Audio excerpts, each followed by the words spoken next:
কেন রোগগুলো বাড়ছে তার মূলত তিনটি কারণ।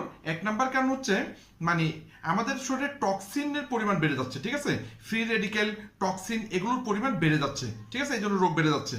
দ্বিতীয় যে পয়েন্টটা সেটা হচ্ছে নিউট্রিশন, প্রপার নিউট্রিশন আমরা খাবার থেকে পাচ্ছি না, সুতরাং আমাদের অর্গানগুলো প্রয়োজনীয় পুষ্টি পাচ্ছে না, আমরা প্রয়োজনীয় পুষ্টি পাচ্ছি না, এই কারণে আমরা আসলে দুর্বল হয়ে যাচ্ছি, আমাদের অর্গানগুলো দুর্বল হয়ে যাচ্ছে, ফলে রোগ বাড়তেছে।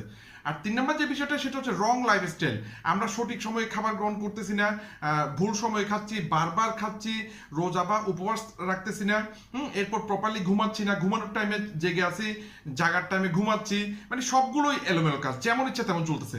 এখন আপনার কাছে প্রশ্ন, আপনি যদি যেমন ইচ্ছা তেমন চলেন কি হবে, আপনার অবস্থা কি হবে আপনি তো বুঝতেছেন। আর আপনি যদি একটা সুন্দর নিয়ম মেনে চলেন তাহলে কি হবে, তাহলে সুন্দর একটা জীবন পাবেন, আপনার পরিবার আপনার পরিবারের কাছে আপনি বোঝা হবেন না, আপনি আপনার লাইফকে এনজয় করতে পারবেন, আপনি আপনার জীবনটা উপভোগ করতে পারবেন, ঠিক আছে?